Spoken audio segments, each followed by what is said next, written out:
Hey guys, what's going on? We're back with another Destiny 2 video, and today we are ranking every Brave Arsenal weapon. I would like to prefix this by saying this is my personal list. So this is obviously going to be based on the weapons that I enjoy the most. These are also the weapons I recommend you get the most, I guess. Again, it's my recommendation, so if someone else recommends something or you personally like something more and maybe it's a bit lower on the list, don't worry about it. If you like it, go get it, or you know, we might have different opinions. Listen, that's just how it works in a game like Destiny where there's hundreds of weapons.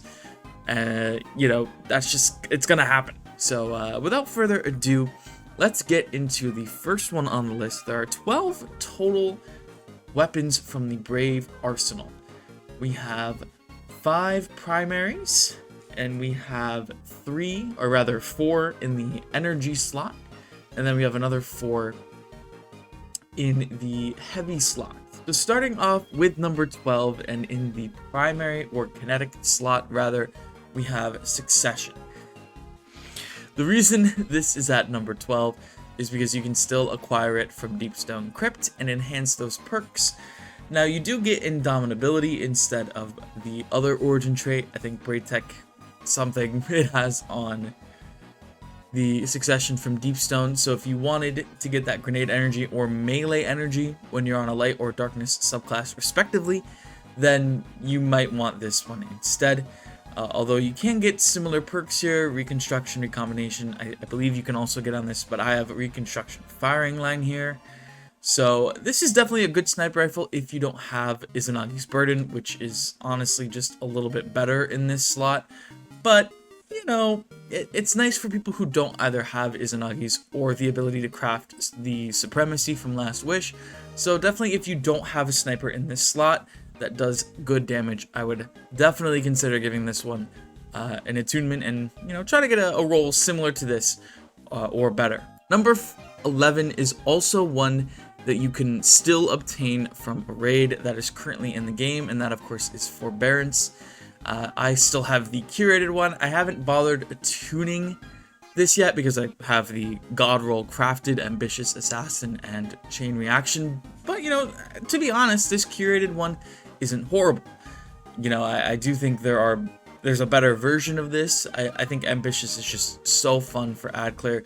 But listen, this isn't bad if you either don't have the pattern available or you just don't have a wave frame at all. Wave frames go burr, and trust me, this is one of the better ones out there. Number 10 might be a little bit lower than you expected, but Falling Guillotine has kind of fallen off. I mean, listen, it's still not a bad DPS choice, and you can see this roll I have here is a little bit situational. This is definitely what you want because Frenzy will give you a 10% buff, plus I think around 40% if you have Surrounded procced. So I mean that's a very hefty damage buff. But the problem with this is that Bequest from Deepstone Crypt just does more damage. Vortex frames don't do a lot of damage. And also Lament exists. So Lament, I think just overall, if you're going to be running a sword for damage, Lament is, again, just the better option. This thing does shade extremely well. And listen, you know, Vortexes may get buffed. There might be a place where Falling Guillotine is better in the final shape raid, or just in general. So definitely you want to get this in just to have it, okay? But to be completely honest, it's not the best heavy weapon from the Brave Arsenal, and that's why it's at number 10. So number 9, and you can probably guess why this might be here. Hung Jury is still a good weapon. Do not get that wrong. The reason it's at number 9 is because this weapon has so many iterations, and man, just like anything else could have came back. I honestly was thinking about putting it at 12, but this thing does have a couple of good rolls. You know, Kinetic Tremors is on it, Precision Instrument, you can get Rewind rounds. There's still some good rolls on this thing. So, you know, it's not a bad Scout Rifle, but Scout Rifles are just in a weird place in the PvE meta. I don't think Scout Rifles are that great right now. And, you know, I was not excited at all to be like, can't wait to go chase another Hung Jury. Like, yay. Like, literally any other weapon they could have brought back from D2's rich weapon history, and they were like, man, we really got to do Hung Jury again.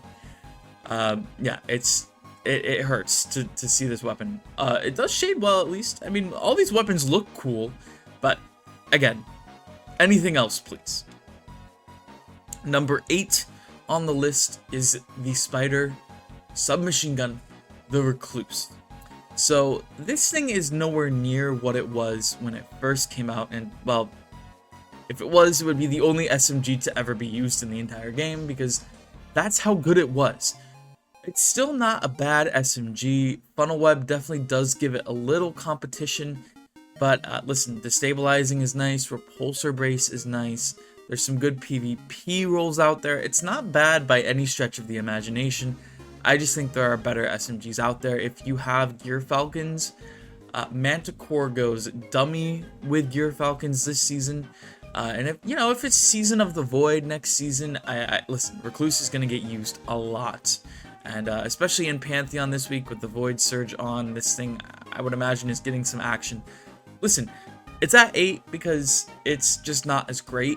No pun intended, I guess. That was more of a rhyme. Was that a crime?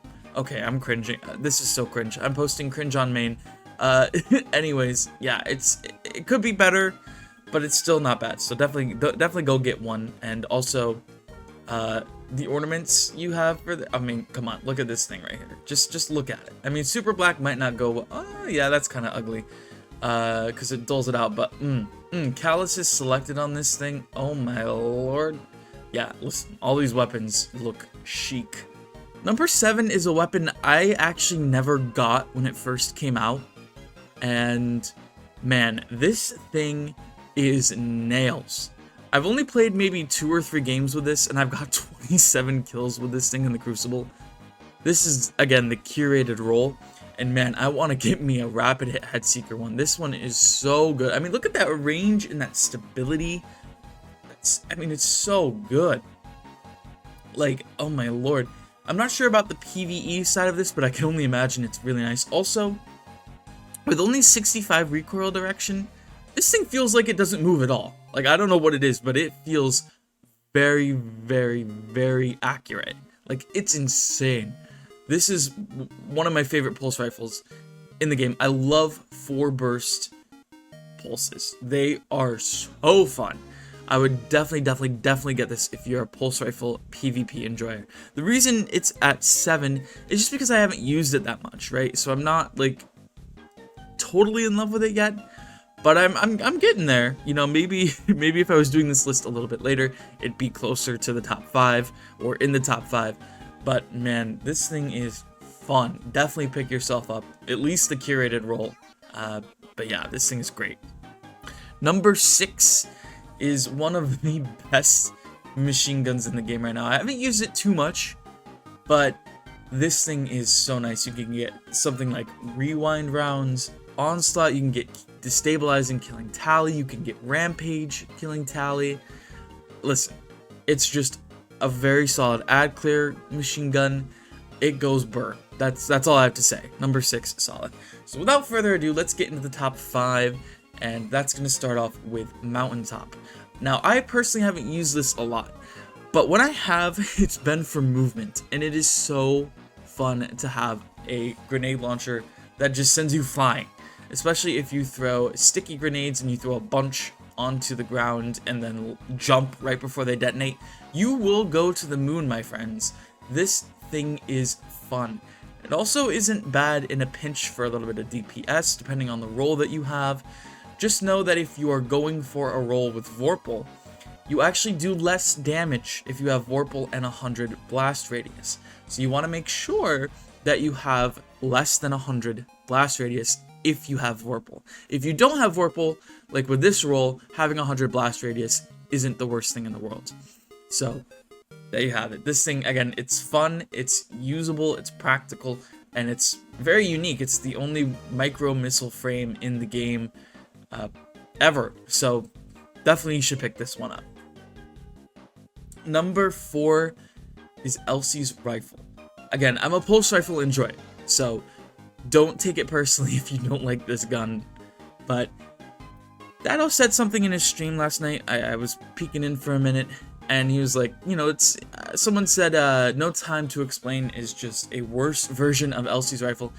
And Dado was like, well, yeah, but, you know, Elsie rifle, you know, you can get perks on it, and really good ones at that. This roll here, Zen Moment Headseeker, is nice for PvP. You can get Repulsor Brace Destabilizing or Repulsor Adrenaline Junkie like I have here. So, you know, there are just a lot of decent rolls for this weapon here. It has a lot of range, and it's just nice overall. Number 3 is the one I have here right next to it. Yeah, I've used this quite a bit over the last couple of days, and listen, it is so fun to get Magnificent Howl procced in 2-tap. Even then, this thing still hits, like, it's just so good. So, if you like PvP and you like hand cannons, get this gun. Get it right now. It's so good. You can also get a Heal Clip Incandescent if you want a nice, solid solar hand cannon. But, you know, Apocal Integration exists, Zawuli's Bane exists, there is also Igneous Hammer. There are plenty of solid solar hand cannons in the game, but this is just another one to add to that list. And also, it looks so good. I cannot wait for Not Forgotten to come back as well. It's so solid. Number 2 on the list is one that I did not expect. Okay, this thing is a DPS monster. So not only can you have the roll I have here, sorry, I just clicked out of it here. Cascade Point and Bait and Switch allows for very, very, very quick burst damage. And yeah, it's good. Also, 69 enemies defeated means that I can't use it anymore, so, oh, well, that sucks. You can also get Envious and Bait and Switch in this as well, which is the famed Cold Comfort roll. That's something I would recommend as well for longer DPS phases where you want to unload a mag for maybe a couple seconds longer. This thing is just so good, and it's no longer a meme, folks. It is the real deal. And last but certainly not least, number 1 on my list is Midnight Coup. Now, I am still looking for a shiny with explosive one for all and maybe a opening shot here for PvP. But this one here isn't bad because I can, you know, use this for PvP here and maybe Rampage for PvE or whatever. But listen, the way it sounds, the way it feels in your hands, also the way this thing looks. I know I'm gonna take off the ornament here, which does look pretty, but Callus is selected. Listen, oh my gosh, like, look at this thing. It's beautiful. It is a fantastic hand cannon. You see I have Warden's Law here. It's also a good hand cannon, but listen, Midnight Coup, it has a special place in my heart. It was one of my favorite hand cannons to use in D2 Vanilla, and listen, it's still up there. So that's why it's my number 1 Brave Arsenal hand cannon. You might have a different number 1. Let me know what that is in the comments down below. We all have our favorite weapons, and this one's up there. I'm so excited to be able to use sunset weapons again very soon. That's also going to be exciting. I might make a sunset weapon list as well. Maybe some of my favorite coming back, but I already sort of kind of did that. But anyways, thanks for watching. Like if you enjoyed, comment down below what your favorite Brave Arsenal weapon is thus far, and subscribe if you haven't already. A lot of people who watch are not subscribed. It's free, it's easy, doesn't take a lot of effort, and I will love you for a very long time if you do it. Thanks again for watching, and I'll see you in the next one.